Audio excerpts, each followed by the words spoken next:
L'objectif poursuivi est avant tout de faire taire les armes afin de permettre l'avancée des discussions en vue de la signature d'un accord de paix entre les deux parties ainsi que la mise en œuvre des différents compromis déjà obtenus.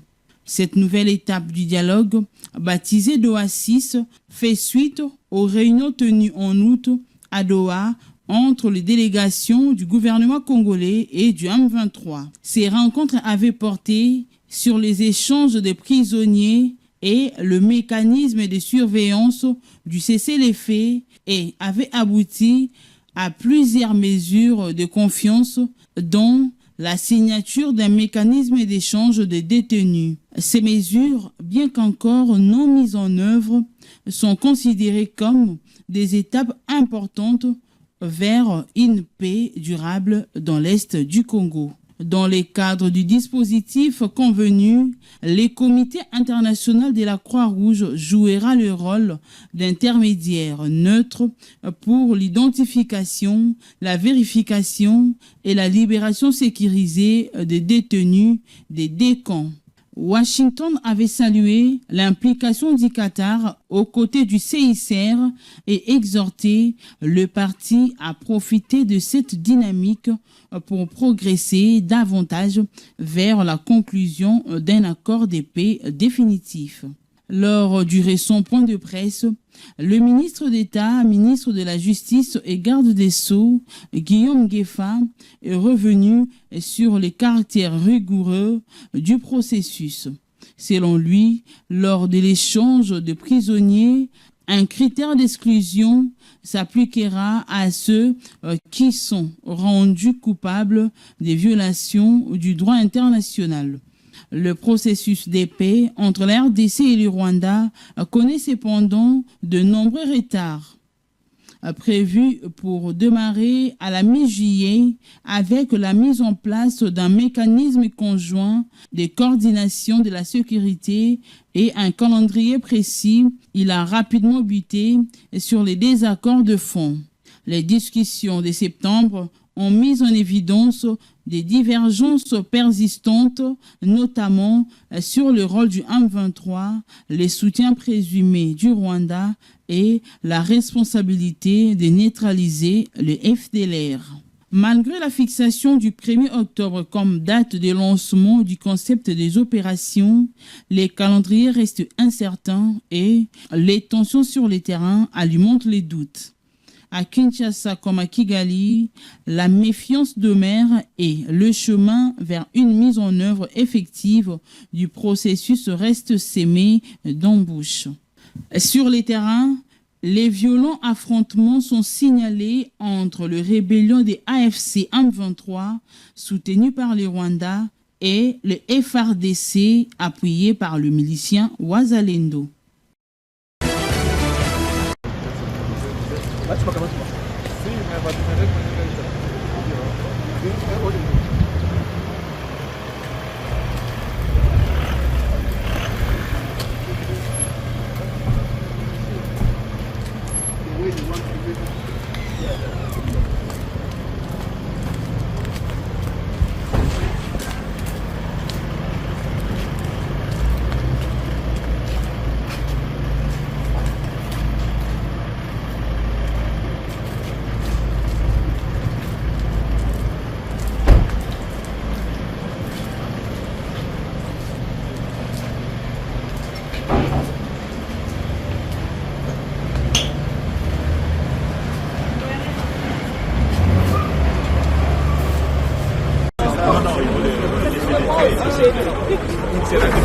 Il a des prises de position assez...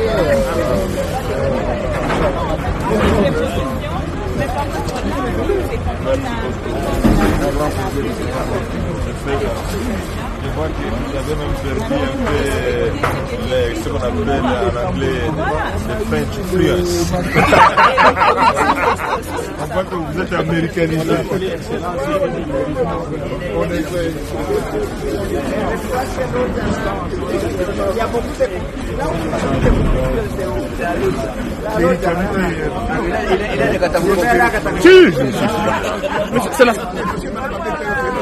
C'est la star de X. Ça va. Karibu. Tumepoa.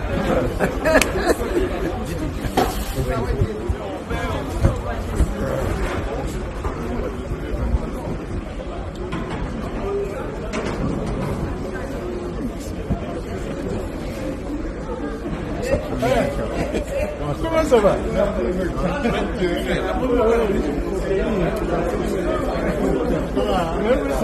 Vous voyez des choses.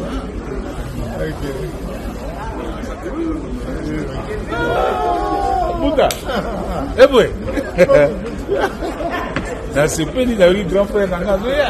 Il y a Théo. Il y a Théo Daviso. Il y a Théo.